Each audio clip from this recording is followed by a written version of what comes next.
자, 전 시간에 했던 걸 다시 한번 정리해 보잖아요. 그럼 정리해 보면은 ABS를 배웠어요. 그러니까 ABS는 여러분들 그렇게 출제 빈도는 높지는 않습니다. 그러니까 ABS가 자산 담보보증권, 자산 유동화 증권으로 부채 증권이라고 나온 적이 있었지. 그렇게 뭐 구체적으로 시험 문제에 나오진 않았습니다. 그래서 ABS 그냥 간단하게 보시면 될 것 같고요. MBS가 중요해요. 그래서 전 시간 이 첫째 시간에 제가 이제 이번 강의에 그 1차, 2차 다당 시장에 MBS가 있죠. MBS 위주로 좀 가시면 되겠고요. 그 다음에 이제 리츠라는 게 중요합니다. 리츠는 제가 별표를 3개를 쳤죠. 그래서 지분금융으로서 리츠가 시험 출제가 굉장히 높아요. 리츠가 나올 가능성이 높습니다.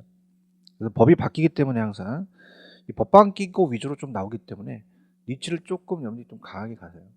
그 다음에 이제 마지막 이번 시간에 이제 할 게 프로젝트 파이낸싱입니다. 프로젝트 파이낸싱도 한 문제 정도 이제 배정이 되는데요. 리츠는 많이 나올 때는 2문제가량 나온 적도 있었어요. 그래서 우리가 PF ABS라고 한번 출제가 돼서 ABS와 연결시켜서 한번 나온 적이 있는데 ABS는 조금 출제 빈도가 낮다라는 거. 자, 프로젝트 파이낸싱은 중요합니다. 그래서 이제 이렇게까지 제가 구성을 해드린 거는 만약에 9문제가량 출제가 될 수 있을 거라는 가정에서 해드리는 거예요. 요거 여러분들이 꼭, 물론 제가 기본 강의에 가서도 번호를 매길 겁니다. 항상 그 파트 가서. 그건 이제 기출문제 나오는 파트이기 때문에 매겨드리고, 자, 이번 시간에도 PF를 마친 다음에 이번 시간하고 다음 시간에 이어서, 자, 금융 파트가 여러분들한테는 굉장히 좀 어려워요. 그래서 이제 지금 8파트에 대해서 문제는 지금 그 입문 과정은 책이 제가 쓴 책은 아니지만 이 교수님이 또 다른 교수님이 쓰셨죠. 책은 잘 쓰셨긴 했는데 너무 학문적인 접근이 너무 심해요.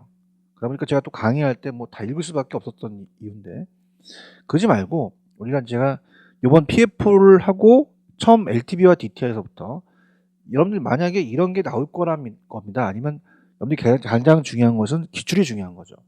27회 때 뭐가 나올지가 중요합니다. 그걸 제가 정리하는 시간을 갖도록 할게요.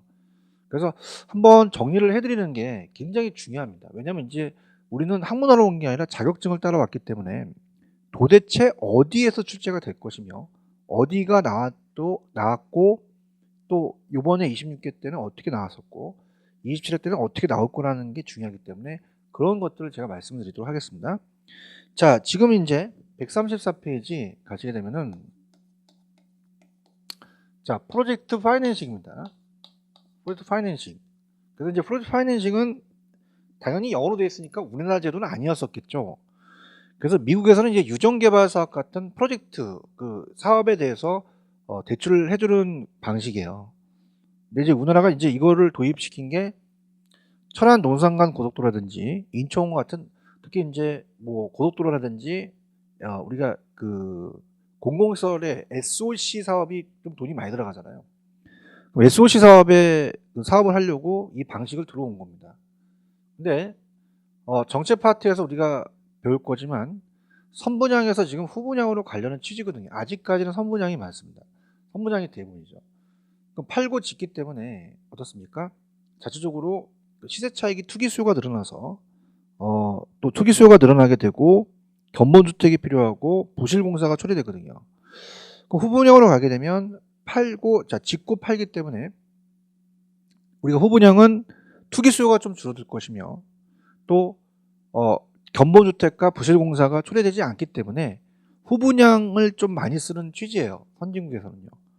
자, 그렇기 때문에 우리가 후분양 쪽으로 많이 좀 흐르는 파트이기 때문에 후분양으로 가게 되면 선분양은 팔고 짓기 때문에 자금 조달이 쉽습니다. 공급이 잘 돼서 공급이 늘어나나 후분양을 하게 되면 대형 건설사들의 독점을 갈 수 있어요. 소형 건설사들이 자금을 확보하기가 힘듭니다. 그래서 프로젝트 파이낸싱을 많은 건설사한테 돈을 빌려주게 된 거죠. 그랬더니 건설사가 최근 들어와서 분양이 잘 됐으면 PF에 부실이 없는데, 무슨 저축은행들이 부도난다는 걸 많이 들어보시면 PF 때문에 그래요. PF가 상당히 좀 많은 문제를 또 좌우하나 요즘 또 프로젝트 파이낸싱을 또 대출이 또 계속 늘어났다는 추세가 있습니다. 그래서 프로젝트 파이낸싱은 문제가 한 문제 정도가 배정이 됩니다. 여기도 나오는 문제가 딱 정해졌기 때문에 제가 그거 위주로 다시 한번 정리를 해드리겠는데요. 자, 예를 한번 들어볼게요. 우리가 이 프로젝트 파이낸싱은 소비금융이 아니라 개발금융입니다. 개발업자가 빌리는 금융이죠. 개발금융이기 때문에 공급을 늘리는 정책이에요. 그래서 이거는 공급자 금융이라는 것도 여러분 생각을 해보셔야 될 내용이고요.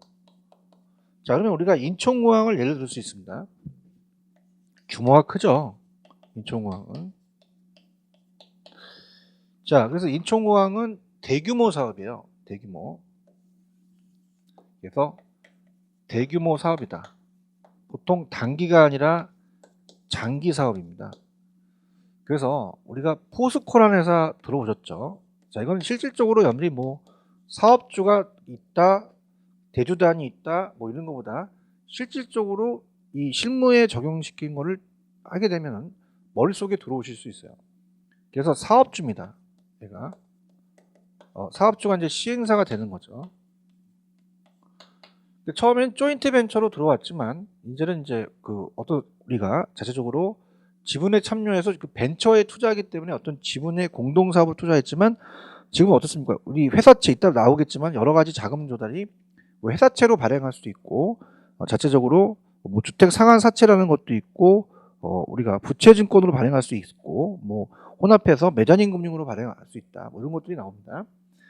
그러면 같이 공동 사업을 했기 때문에 정보를 공유할 수 있어요. 그래서 아까 뭐 정보의 비대칭 문제라는 게 있었죠. 정보의 비대칭에 대한 정보의 차이성을 줄일 수 있다는 거, 비대칭 문제를 해결할 수 있다는 거죠. 자, 그러면 가장 중요한 게 시험 문제 가장 출제 빈도가 높은 건 담보 대출이 아닙니다. 이건 부동산에 대한 물적 담보나 신용을 담보로 한다 그러면 절대 안 됩니다. 자, 앞으로 프로젝트에서 얻을 수 있는 사업성이나 수익성을 가지고 담보를 했다고 봐야 돼요. 그 때문에 미래 현금 흐름이 중요하다는 거죠. 자, 그렇기 때문에 이제 위험합니다. 그러니까 위험하다 보니까 포스코의 사업주가 주체적으로 이제 회사를 가지고 운영한다는 것보다 독립된 회사를 만들려고 그래요. 그래서 PF 회사, 독립된 프로젝트 파이낸싱 독립회사를 설립합니다. 프로젝트 회사를. 프로젝트 파이낸싱에 대해서 이제 프로젝트 회사를 설립해서 프로젝트 회사가 이걸 담당하는 거죠. 그래서 얘가 회계 처리도 하고 자금 관리도 하고 그다음 모든 업무를 다 합니다. 그래서 사업주와 이 프로젝트 회사가 완전히 분리가 된 거죠. 분리돼서 이 프로젝트 회사가 독립이 됐어요. 그래서 이런 식으로 이제 아셔야 돼요. 그래서 이제 이 뱅크 금융지원단이 있습니다. 지원단이 이제 산업은행, 국제사업하는 산업은행, 저도 이제 산업은행에서 돈을 빌린 적이 있었는데, 은행 기업 회사 다닐 때 등 저축은행도 참여를 하죠. 그래서 얘를 대주단이라 그래요. 자, 임대인과 임차인이 있죠. 그래서 얘를 차주라고 합니다. 그래서 돈을 대줬다. 자, 야매로 대주단 이렇게 보시면 됩니다. 자, 그러면서 좀 어려운 그 용어가 나와요. 어떤 용어가 나오냐면, 자, 비소구라는 게 나옵니다. 그러니까 소구금융이라는 건 뭐냐면, 소구금융은 상환 청구를 할 수 있는 게 소구거든요. 자, 예를 들어서 우리가 우리 저당권을 설정했다는 것은 나중에 돈을 못 갚으면 경매 처리해 버리거든요. 그럼 우리가 상환을 할 수 있습니다. 그 다음에 어음을 끊게 되면은 어음은 발행일과 지급일이 있어요. 은행에다가 넣어놓으면 바로 이제 상환을 해야 된다는 거죠. 근데 자, 이건 담보대출이 아니기 때문에 저당권 설정을 못했거든요. 그래서 프로젝트 회사가 만약에 도산됐더라도 얘한테 채권 청구를 할 수가 없습니다. 그래서 비소구예요. 비소구. 소구할 수 없다는 게 가장 중요합니다. 근데 비소구 또는 제한소구라는 게 왜 그러냐면은 어느 정도 소구를 원해요. 제한소구금융. 그렇기 때문에 자, 우리가 보통 야, 너 담보 있니? 담보 없는데요. 연대보증서 뭐 그런 얘기 하잖아요. 그죠? 그래서 그 사업주의 이 차장한테 연대보증을 쓰라고 하고 실질적으로 뭐 담보대출을 원하기도 합니다. 제한소구를 원한다는 거죠. 그러면 이제 얘한테만 다 부담시키면 위험하니까 이해관계자들의 그 여러 사업 주체들을 나눠서 위험을 분산시키라 그래요. 네가 시공하지 말고 시공사를 선정해라. 좀 똑똑한 애들, 일본 업체들. 그럼 삼성물산이나 이런 애들이 들어오겠죠. 그럼 어떻습니까? 지급 보증을 합니다. 그래서 같이 위험을 분산시킬 수 있다는 거죠. 참여자들이 많다는 거죠. 그래서 위험을 분산시킬 수는 있지만 사공이 많으면 배가 산으로 갑니다. 사업이 지연될 수 있고 일반 기업 금융보다 금융 비용이 더 들 수가 있어요. 그 다음에 자, 부의금융이라는 게 한번 나왔었는데, 자, 부의금융을 좀 강하게 가겠습니다. 이게 굉장히 어려운 거거든요. 자, 이거는 이 포스코 사업주의 장부에 기록이 안 된다는 장부 외 금융입니다. 자, 포스코라는 회사는 아파트도 만들죠. 아파트 사업을 하기 위해서 자, A 지역에 가서 은행한테 돈을 빌린다고 생각을 해보세요. 그러면 A 은행이 돈을 빌려주려고 한다면 자, 보통 담보대출인데 아직 안 졌기 때문에 담보대출을 할 수가 없어요. 그래서 이제 보통 앞쪽에서 이제 건축대부라는 걸 배우셨잖아요. 건축의 진쪽도였더라. 그러면 사업의 타당성이 있어야 되기 때문에 야, 너 지금 돈을 빌려주고 하겠지만 너 장부를 좀 갖고 와봐라. 그래서 장부에 부채가 기록되면 안 되겠죠. 자, 우리가 집에도 가계부가 있듯이 우리가 이 포스코라는 기업에도 결산서라는 게 있습니다. 결산서가 장부인데 정확하게 그 장부라는 것은 나중에 이제 포괄 손익계산서라는 게 있고요. 나중에 이제 기본서에 나옵니다. 그 다음에 대차도저표라는 게 있습니다. 차변과 대변을 비교하는 대차대조표라는 게 있는데 대차도저표가 이제 좀 법이 바뀌어서 재무상태표로 바뀌기도 했어요. 만약에 시험 문제 재무상태표로 나올 수도 있습니다. 그러면 자, 손익계산서와 대차도저표는 여기서 공부하는 게 수요 공급 파트에서 중요합니다. 자, 수요 공급 파트에서 우리가 유량저량이라는 게 시험 문제 나올 수 있어요. 그럼 손익계산서라는 것은 1월 1일서부터 12월 30일까지 그 회사의 현금 흐름에 대한 걸 얘기를 합니다. 자, 그렇기 때문에 우리가 뭐가 나왔었냐면 시험 문제 단기순이익이라는 게 나왔었어요. 그럼 단기순이익이라는 것은 1년 동안의 단기의 순이익을 얘기하기 때문에 나중에 수요공급에서 이거를 유량이라고 할 겁니다. 왜냐하면 이 단기순이익이라는 것은 일정 기간을 얘기하거든요. 그래서 이것도 가져가셔야 되고, 근데 그 장부라는 것은 정확한 장부는 대차대조표를 얘기를 합니다. 대표. 그래서 이 대차대조표라는 것은 차변과 대변이 맞아야 돼요. 그래서 차변과 대변이 있다면 자, 우리가 자산과 자본과 부채가 있어요. 뭐 차변 대변은 뭐 여기까지 뭐 갈 필요는 없습니다. 여기까지 물어보지 않으니까 그냥 밸런스를 맞춰야 된다는 거죠. 그럼 요 금액과 요거 더한 금액이 맞아야 된다는 얘기예요. 그럼 이게 투자론에서 시험 문제가 나왔었는데요. 자, 자본은 자기 자본을 얘기하고 부채는 타인 자본을 얘기합니다. 그래서 우리가 얘가 10억이고 얘가 10억이다. 그럼 자산이 20억이 되니까 이 두 가지가 여기 들어간다는 얘기예요. 그래서 이 예전에 대우의 부채가 많더라도 자산 규모가 크다는 얘기죠. 그러면 이 부채가 기록이 됐냐는 얘기예요. 그러면 은행은요, 이 재무상태표를 갖고 오라는 것은 일정 시점을 얘기합니다. 그래서 그 서류를 갖고 올 때 그 날짜를 봐요. 도장을 찍어갖고 오라래요. 그러면 2015년 만약에 12월 28일이다. 요거는 일정 시점을 얘기하니까 자, 요거는 절약 개념입니다. 이 절약이 수요공급이 나올 수 있어요. 그래서 자, 수요공급 파트에서 시험 문제 자산, 순자산 가치 그 기업에 그다음에 부채, 자본 이런 것들은 절약을 찍으셔야 됩니다. 수요공급을 여기서 가져가셔야 돼요. 그러면 정확하게 여기서 말하는 장부라는 것은 대차조표의 부채거든요. 일정 시점에서 부채가 기록되면 돈을 안 빌려주겠다는 겁니다.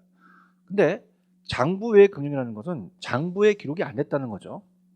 그럼 사업주가 포스코가 사업주의 장점이 됩니다. 금융기관이 장점이 아니에요.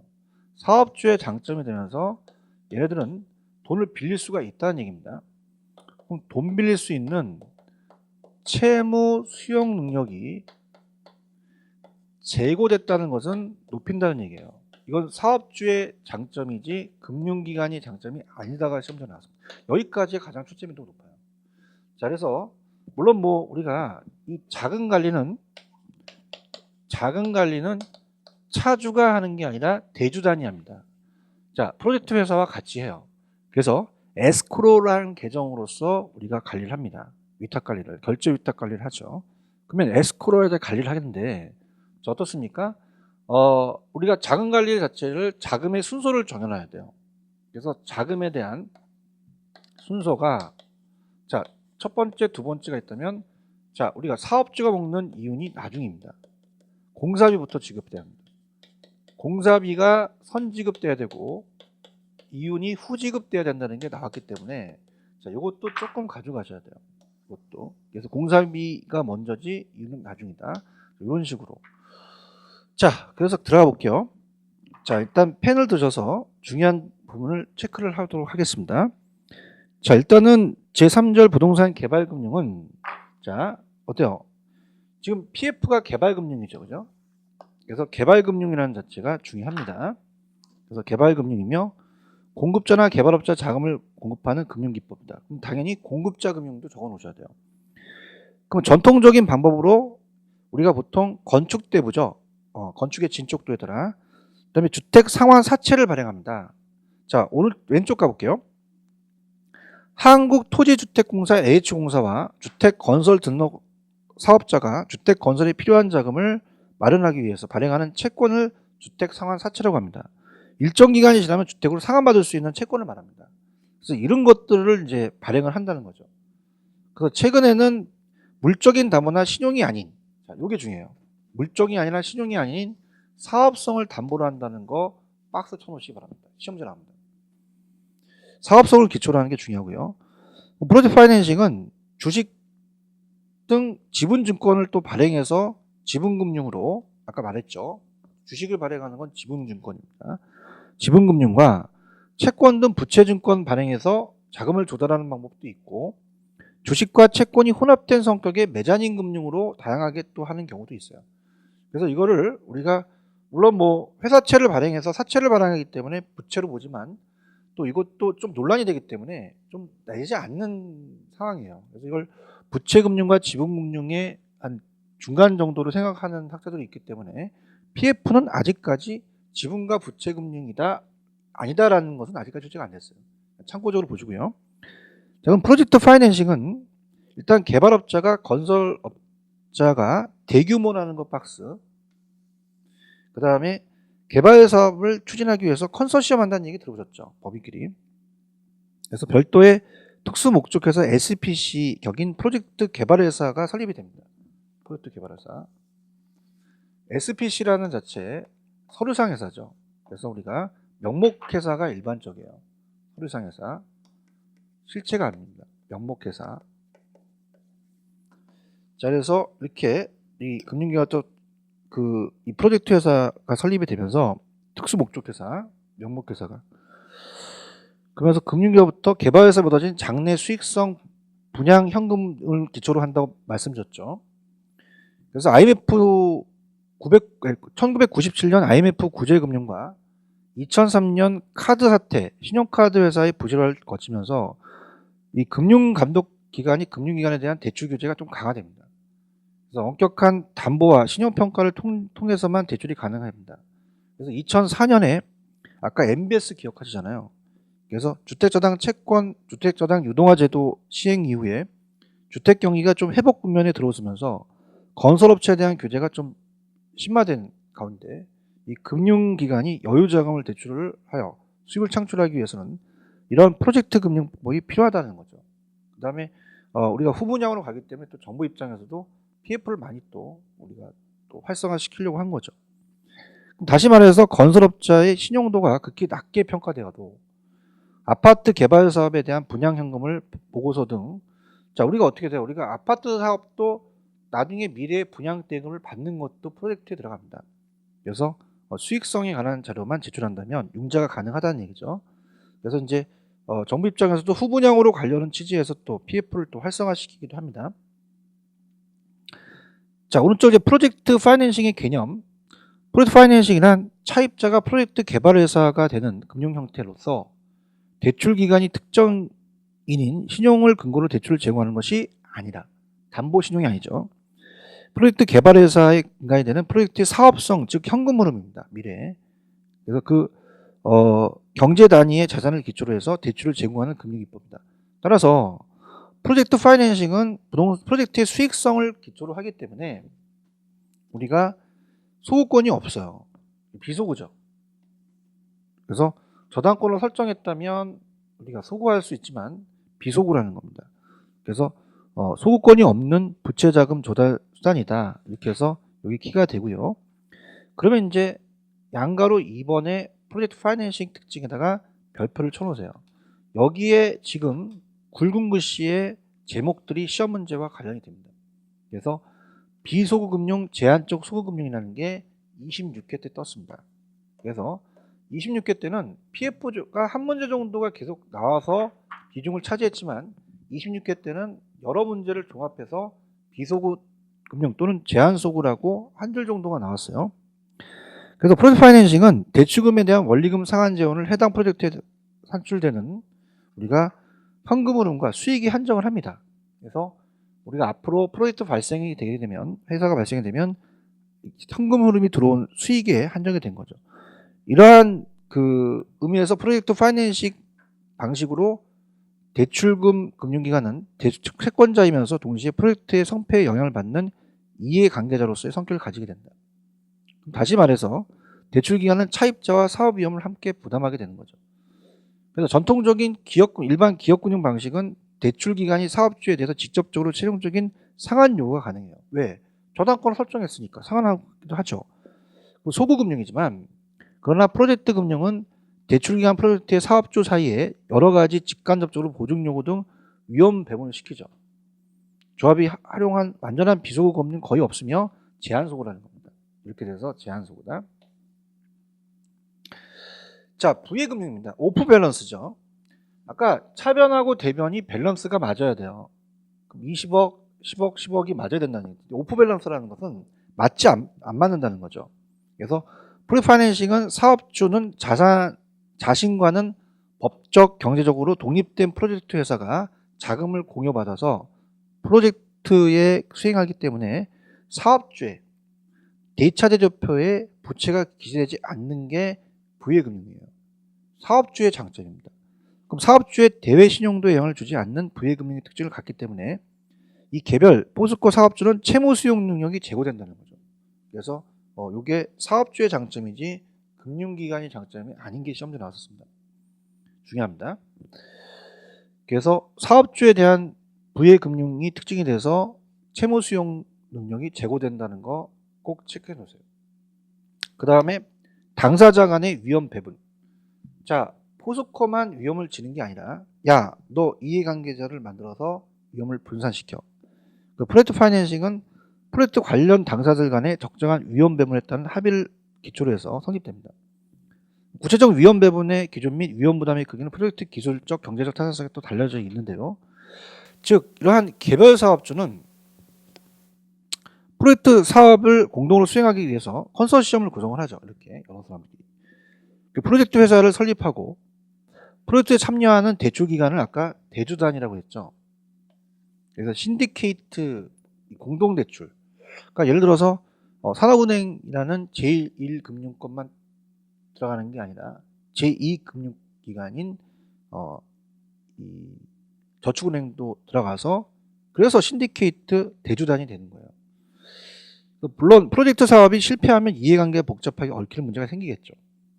그다음 상대적으로 높은 금융 비용이라는 건 이렇게 생각해 보세요. 자, 제한 소구기 때문에 위험을 분산시켰어요. 나눴어. 그러면 위험을 분산시켜서 위험을 나눈 것은 위험을 줄이지만 사공이 많으면 배가 산으로 가기 때문에 일반 기업 금융보다 사업이 지연될 수 있고 추가적인 더 높은 비용의 금융 비용이 부담될 수 있고, 또 얘네 이해 당사자들끼리 또 서로 치고받고 또 싸울 수도 있으니까 사업이 또 지연될 수 있죠. 높은 비용이 또 원한다는 겁니다. 그래서 상대적으로 높은 금융 비용에는 대출기관은 금융지원단은 이 대주단이 금융지원단이죠. 이 프로젝트 파이낸싱 사업의 검토에서 금융구조 완성 후 실제 자금이 제공되기까지 상당한 비용과 시간이 소요됩니다. 금융 절차가 또 복잡하고 발생한다는 위험이 크기 때문에 전통적인 그냥 일반 기업 금융에 비해서 높은 금리와 수수료를 요구하겠죠. 그만큼 더 수익성이 있고 앞으로도 위험하니까 더 높은 비용을 부담하고 사업주 입장에서는 더 그 부담이 더 크겠죠. 단일 사업성이라는 건 뭐냐면 자 이렇게 보세요. 자 아까 이 사업주는 어떻게 됩니까? 다른 이 부의금융으로서 너는 포스코야. 너는 아파트 사업을 해서 부의금융 효과를 누려서 다른 사업도 영위하렴. 하지만 프로젝트 회사라는 설립한 회사는 오로지 프로젝트만 할 것이지 다른 사업에 하지 말라는 얘기죠. 왜냐하면 위험할 수 있으니까. 그러면 단일 사업성입니다. 그래서 이 프로젝트 파이낸싱은 상환 지원 및 담보를 대출 대상 프로젝트 사업에만 의존하는 방식이기 때문에 위험해요. 대출 기관으로서는 대상 프로젝트의 수익성 및 위험 분석을 엄밀히 행하고 충분한 확신하에 프로젝트를 추진해서 프로젝트 회사에 대한 대출을 결정하는 거죠. 만약 차입자인 프로젝트 회사가 그 대출 대상이 되는 프로젝트 이외의 다른 사업을 추진하게 되면 프로젝트의 사업성, 수익성을 불확실한 요소가 추가되기 때문에 너무 신경 안 쓴다는 거죠. 이 사업에만 좀 가야 된다는 얘기예요. 그래서 프로젝트 사업성 및 수익성이 불확실한 요소가 추가되기 때문에 대출 기간으로는 예상 외에 위험이 추가적으로 발생되기 때문에 따라서 대출 기관으로서는 프로젝트 회사가 다른 사업을 추구하는 것을 제한하고 있습니다. 대상 프로젝트에 전념할 것, 즉 프로젝트가 단일 사업 회사로만 요구한다는 얘기죠. 이렇게 정리만 하시면 됩니다. 근데 실질적으로 뭐 단일 사업까지는 뭐 시험 문제 그렇게 나온 적은 없었고요. 제가 이제 파란 색깔로 칠해드릴 테니까 여기 위주로 가세요. 자, 부동산 물적 담보가 신용담보가 아니라 사업성, 수익성을 담보라는 게 한번 나왔었고요. 그 다음에 두 번째는 정보의 비대칭을 줄인다는 거죠. 금융기관 입장에서는 요것도 나왔었고, 그 다음에 자금관리는 차주가 하지 않습니다. 사업주가 하지 않고 대주단이나 프로젝트 회사가 한다는 거 요거 나왔었고요. 그 다음에 26개 또 나왔지만 비소구 또는 제한소구라는 거 나왔습니다. 그 다음에 부의금융 나왔습니다. 이건 사업주에 대한 장점이에요. 채무 수용률을 높여준다는 건 금융기관의 장점이 아닌 요거 나왔었고요. 그래서 요 정도만 보시면 돼요. 그래서 이제 이 순서에 대해서 요거는 우리가 한 2번 정도 떴습니다. 그래서 자금에 대한 지급 순서는 공사비를 선지급하고 이유는 후지급을 한다. 뭐 이런 거. 특히 이제 원리금은 먼저 지급이 돼야 되죠. 요 정도만 커버를 하시면 됩니다. PF는 요 정도만 하시면 그 안에서 시험 문제가 나온다는 얘기죠. 그래서 이번 문제는 이제 비소구 또는 제한소구다 하는 게 나왔기 때문에 그 정도만 보시고 뭐 나와 있는 내용들은 제가 아까 했으니까 이거 외에는 뭐 여러 이해관계자 위험을 분산시키지만 사공이 많은 배가 산으로 가니까 사업이 지연돼서 일반 기업금융보다는 추가적인 높은 비용과 수수료가 나가더라. 대규모고 장기 사업이더라. 그 다음에 또 어떻습니까? 프로젝트 회사와 사업주는 완전히 독립이 됐기 때문에 이 회사가 도산되더라도 이 프로젝트 회사의 지금 현금 흐름과 자산 범위 내에서만 채권 청구 가능하지 사업주한테 채권 청구할 수 없더라. 이거 가져가시고 그 다음에 어떻습니까? 이 금융에 대한 이 부의금융 효과는 장부라는 것이 이 손익계산서가 아니라 대차대조표라는 거. 이 금융 파트가 아니라 타 부분을 연결시킨다면 당기순이익은 손익계산서 일정 기간이니까 유량이고, 그 다음에 저량이라는 자체는 이 대차대조표는 일정 시점의 재무상태표를 얘기하기 때문에 자산, 자본, 부채 나오면 저량이다. 투자 파트에서 자본과 부채를 합치면 이 계정 과목이 자산이 되더라. 요것도 가져가셔야 이 프로젝트 파이낸싱만이 아니라 전체적인 투자, 금융, 수요 공급론도 연결시킬 수 있는 부분이에요. 이렇게 해서 PF로 이번 시간은 거의 제가 PF 위주로 가고요. 아까 미리 말씀을 좀 드렸지만 금융 파트가 9문제가량 출제된다라는 가정하에서 자, 이번 시간하고 다음 시간까지 다시 전체적인 흐름을 여러분한테 보여드리도록 할게요. 그래서 자, 여러분들 좌측으로 이제 보시게 되면요. 자, 지우면서 말씀드릴게요. 자, 여러분 이제 소비금융과 개발금융을 나눕니다. 그럼 여러분들은 주택 소비자입니다. 그래서 여러분들이 이제 대출 받는 것은 아까 말했던 보금자리론이나 내 집 마련 대출 또는 일반 시중은행 대출에 대한 변동금리, CD금리로 대출을 많이 받죠. 그래서 그것이 소비금융일 거고, 그 다음에 개발금융은 지금 했던 PF라든지 리치 같은 게 나중에 이제 배우실 또 신디케이트 같은 게 개발금융이 됩니다. 그래서 그런 식으로 이제 생각을 하시면서 자, 다시 정리해 드릴게요. 여러분 이제 이거는 제가 LTV와 DTI에서부터 자, 이거는 시험 문제 이렇게 나올 거라는 자체로 여러분들 입문 과정에서 더 특강식으로 해드리도록 하겠습니다. 자, 이번 시간하고 이제 다음 시간까지 연결시켜서 갈 건데요. 자, 금융 파트 가셔서 자, 금융 파트가 중요하죠. 투자 파트도 중요한데 투자는 이제 저번에도 한번 봤으니까 일단 여러분들 제가 교재를 113페이지로 좀 유도를 하겠습니다. 그래서 LTV와 DTI는 다시 번호를 매길게요.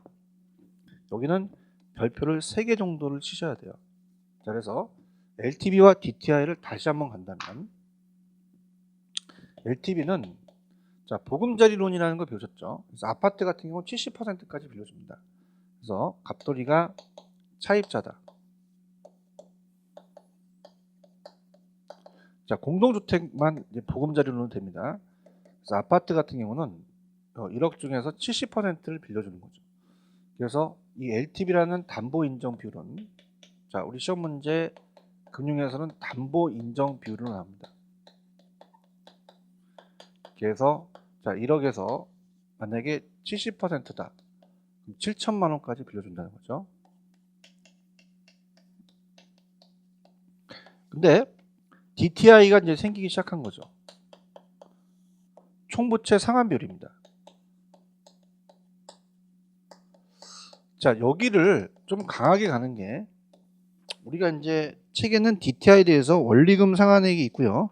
대출 가능 금액이 얼마인지는 그냥 만약에 소득의 40%까지 빚을 갚을 수 있는 게 해주겠소라는 자체에 대한 거지 대출 가능 금액까지는 나와 있지는 않습니다.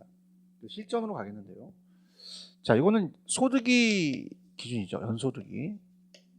그래서 원리금을 가지고 따져봅니다.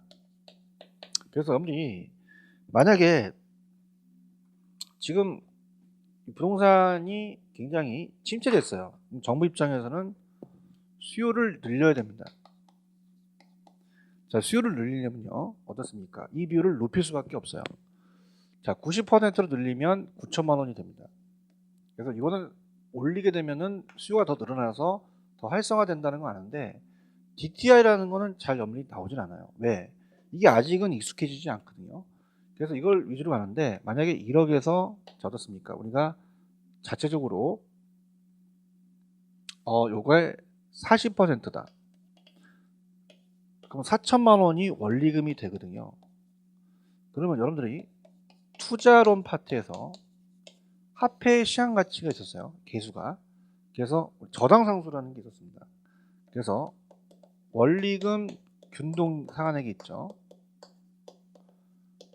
자, 이거는 중요한 게 자, 원리금 상환 방식이 제가 계산 문제가 나온다고 말씀드렸어요. 그죠? 그렇기 때문에 자, 요거는 가져가셔야 됩니다. 대출 가능 금액 곱하기 저당상수라는 게 있습니다. 저당상수. 그러면 원리금이 4천만 원이 됐다. 이걸 유도하는 게 여러분이 이해를 하시고 충분히 나중에 1, 2월 달에 가셔서 이해를 하실 부분이지만 입문 과정에서 키를 잡으셔야 돼요. 그러니까 저는 이렇게 강의를 합니다. 자, 여러분들 학문하러 온 게 아니라 자격증 따러 오셔서 얼마만큼 빨리 접근해서 그 합격을 하실 수 있느냐가 중요한 거죠. 그러면 저당상수는 보통 0.1을 낼 가능성이 커요. 그래서 이걸 나눌 수가 있죠. 자, 그러면 요 금액이 자, 항상 밑에가 0.1을 낼 가능성이 큽니다. 10%. 그러면 0.1 되면은 공 하나 더 붙으니까 4억이 되거든요. 그럼 아까랑 똑같이 얘도 비율을 높여주면 더 많이 빌려줘요. 그리고 얘가 만약에 60%다. 그럼 6천이다. 그럼 6천이다. 6억까지 빌려준다는 겁니다. 이걸 계산 방식을 알라는 얘기예요. 그러면 자, 우리가 만약에 지금 경기가 안 좋다. 거래를 활성화시킨다. 이 비율을 높여야 됩니다. 높이면 더 상향 조정할수록 거래도 활성화된다는 거죠. 그래서 이 올해 시험 말고 26회 말고 25회 때는 정책이 이 비율을 상향 조정시켰어요. 그래서 어떻게 나왔냐? 상향 조정을 시키게 되면 추가로 담보대출을 어느 정도 더 받을 수 있느냐, 이게 나왔었거든요. 그죠? 그럼 둘 중에서 우리가 또 작은 금액을 선택해야 되죠. 그래서 26회 때는 그 둘 중에 작은 금액을 선택하는데 26회 좀 쉽게 나왔습니다. 그럼 경기가 좀 너무 과열되어 있어요. 그러면 이걸 줄여야지면 되죠. 하향 조정시켜서 더 우리가 어떻습니까? 돈을 적게 빌려줘야 되는 거죠. 그 다음에 우리가 은행 입장에서는 이 대부 비율이 너무 많이 빌려주면 부동산 가치가 떨어져서 대부 비율이 100%를 초과할 수도 있어요. 상한선을 설정하거든요. 그래서 금융기관의 위험도 시험에 한번 나온 적이 있었습니다.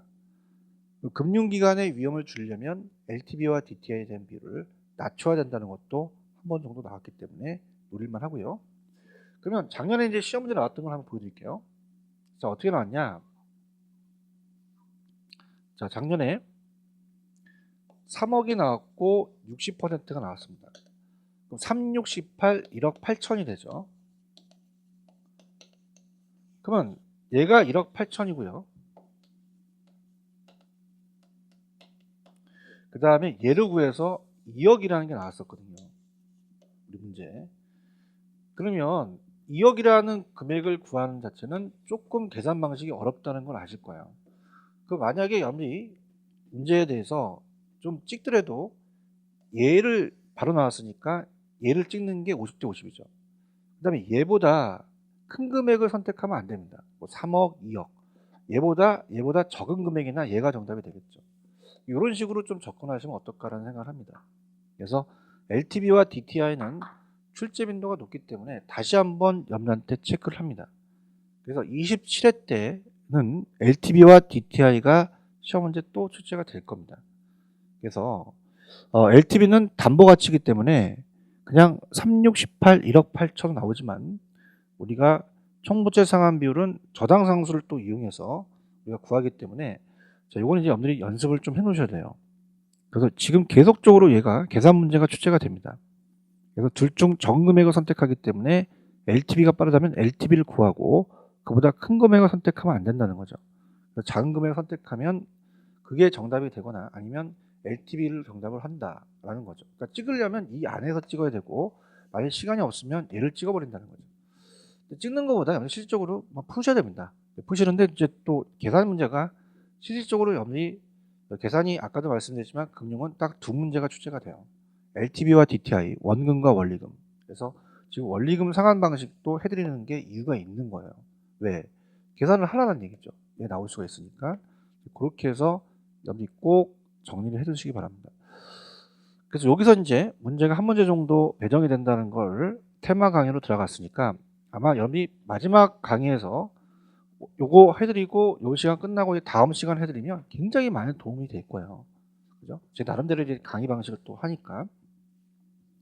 자, 그 다음에 이제 여러분들이 보시는 내용이 페이지 114에 가시면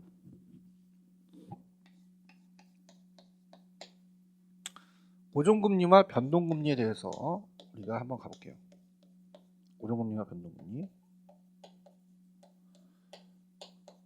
자, 여기도 문제가 한 문제 정도 나올 수 있습니다. 그러면 고정금리는 고정이 되어 있단 말이에요. 고정된 상태에서 자, 갑니다.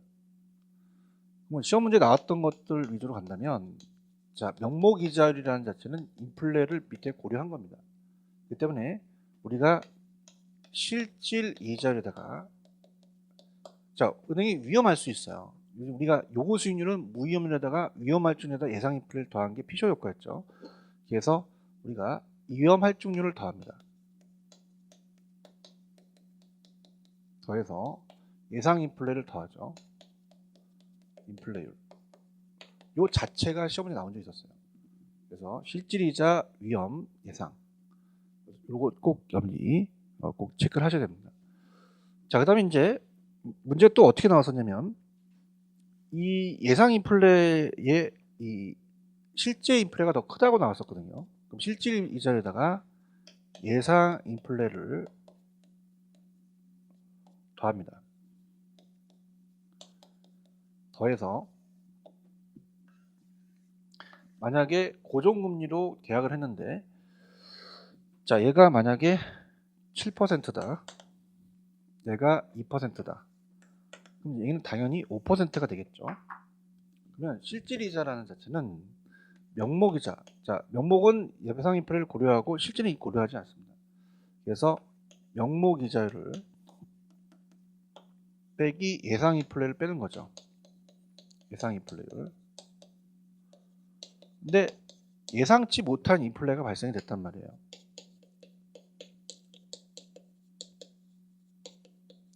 그래서 우리가 만약에 7에서 2를 빼면 5%가 실질적으로 은행이 먹는 이자인데 예상치 못한 인플레가 1%가 가산이 됐다.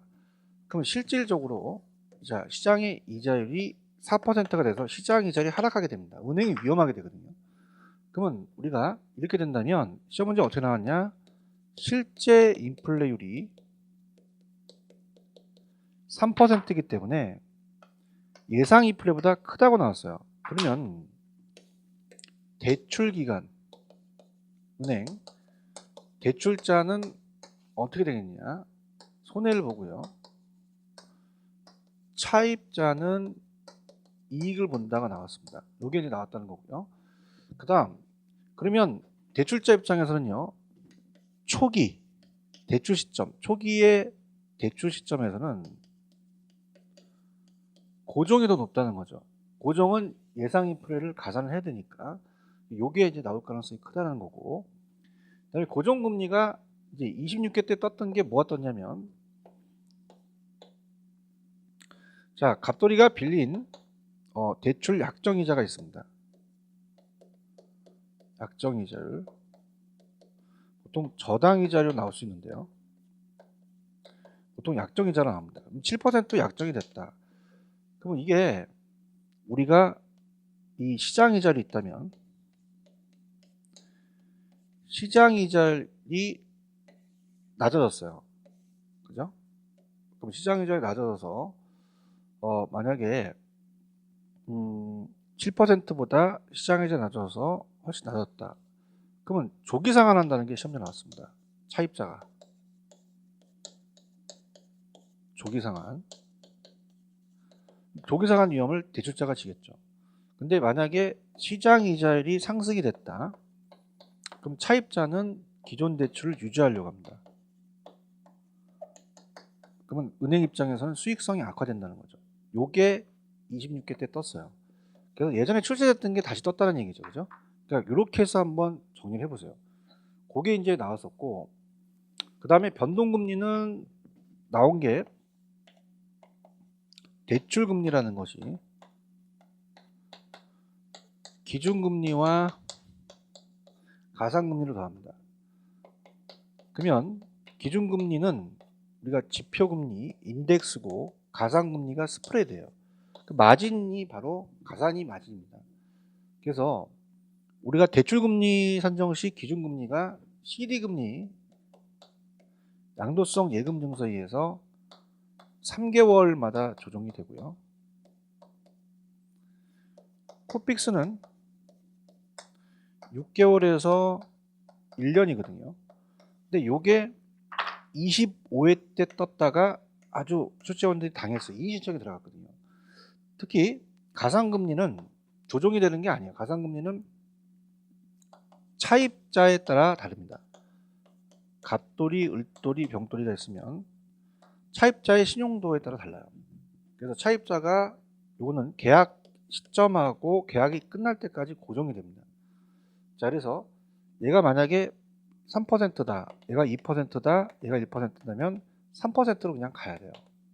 CD금리가 연 2% 했다면 그럼 바뀌는 것은 기준금리가 바뀝니다. 근데 자, 25회 때 어떤 실수를 했냐면 코픽스가 한 번 나오지 않다가 25회 때 처음 나왔어요. 근데 25회 때 출제원이 뭘 내냐면요. 코픽스가 대출금리라고 냈거든요. 아, 잘못 낸 겁니다. 대출은 기준과 가산을 합친 거죠. 코픽스가 가산금리까지 더해진 건 아니잖아요. 그래서 기준금리라는 거가 이 시청 들어가서 우리가 다 맞춰줬어요. 그래서 한번 뒤었죠. 그렇다면 27회 때 예상이 된다면 만약에 나온다면 가산금리가 고정돼 있고 변동되는 것은 기준금리가 변동되는 게 나오지 않을까라는 제 생각입니다. 그래서 이렇게 그래서 저는 이런 생각을 해요. 나오는 부분은 딱 정해졌기 때문에 굳이 여러분들이 그걸 가지고 자체적으로 그 나오는 부분 위주로 좀 공부를 하시는 게 어떨까라는 생각을 합니다. 그래서 고정금리는 초기의 대출 시점에서 많다. 그거는 예상 인플레를 가산해야 된다. 그 다음에 고정금리 때 실제 인플레가 예상보다 높다. 그럼 대출 기간은 손해고 차입자는 이익을 봤다. 여기 바꿔서 나왔었고요. 그 다음에 이제 작년에 나왔던 게 대출 약정이자보다 시장이자율이 하락하게 되면 조기 상환을 하게 되죠. 차입자가. 시장이자율이 높았을 때 조기 상환이 나와. 이건 출제가 됐었거든요. 조기 상환이 중요하기 때문에 조기 상환, 시장이자율 하락했을 때를 꼭 체크하셔야 됩니다. 높았을 때는 기존 대출 유지하기 때문에 은행 입장에서는 수익성이 악화된 거죠. 이렇게 해서 연민제 보시면 되고, 그 다음에 이제 그렇기 때문에 이제 은행 입장은 이 조기 상환에 대한 조기 상환 위험을 부담하고 기존 대출을 유지하게 되면은 또 거기에 대한 수익률, 이 금리 위험이 생기게 돼요. 그래서 대출자 입장에서는 고정금리보다 변동금리를 차입자한테 전가시키려고 하는 거죠. 자, 그 다음에 이제 그래서 이제 고정금리가 아니라 변동금리로 바꾼다는 얘기는 인플레이션 위험에서 나왔어요. 투자 파트에서 나왔는데 은행 입장에서는 인플레 위험을 방지하기 위해서는 자, 인플레이션이 발생되면 화폐 가치는 떨어지는데 우리가 어떻습니까? 물가가 상승하면 화폐 가치 떨어지기 때문에 은행이 원금의 실질적 가치가 떨어져요. 원금에 대한 받는. 그래서 원리금을 받더라도 그만큼 만족을 못합니다. 그럼 그렇기 때문에 은행은 뭘 선호하냐? 그래서 인플레 위험을 방지하기 위해서는 고정금리가 아니라 변동금리가 나왔었거든요. 또 나올 수 있고요. 그 다음에 변동금리에 대한 조정 주기가 우리가 조정 주기가 짧을수록 좋습니다. 은행은 이 복리를 받기 때문에 일수 찍는 게 좋아요. 연복리보다 월복리보다 일수 찍기 때문에 자, 명목에 대한 계약 이자가 같더라고 하더라도 1년에 1억에 12%면 1200만 원이지만 만약에 월 단위로 개월 수를 나눠서 한 번 받는 것보다 이자를 12개월로 나눠서 받는 게 1% 받으면 실질적으로 12% 하니까 더 받아요. 유효이자율이 높다는 거죠. 조정 주기가 짧을수록 대출자는 유리하고 차입사는 조정 주기가 길수록 유리하다는 것도 꼭 가지고 가셔야 됩니다. 그 다음에 이 변동금리는 대출금리가 우리가 모기지로는 고정금리예요. 근데 보금자리로는 아까 배웠던 일반 시중은행의 CD금리는 변동금리입니다. 고정과 변동을 또 비교해서 나올 수 있으니까 보시고요. 그 다음에 이 대출금리의 변동금리는 기준금리와 가산금리인데 바뀌는 것은 이 기준금리는 자금 조달 비용이라든지 여러 가지를 가지고 감안합니다. CD는 3개월이죠. CD 양도성 예금 증서라는 거 들어보셨죠? 예치시킨 거에 대한. 코픽스가 자금 조달 비용 지수인데 여기에 대해서 얘네들이 조정되는 거지 가산금리가 조정되는 건 아니에요. 가산금리는 차입자에 따라 틀리기 때문에 그렇게 보시면 됩니다.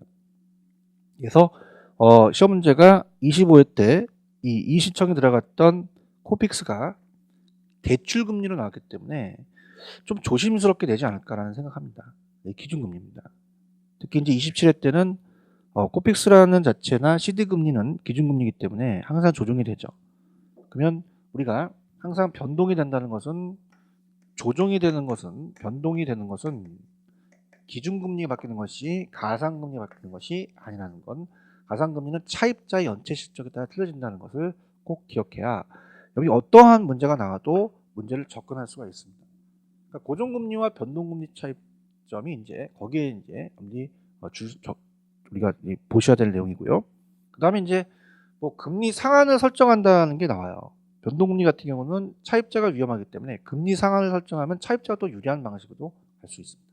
자, 여기까지 하고요. 다음 시간에는 원금 원리금 체증식을 좀 정리해 줘서 해드리도록 하겠습니다. 좀 쉬었다 가죠.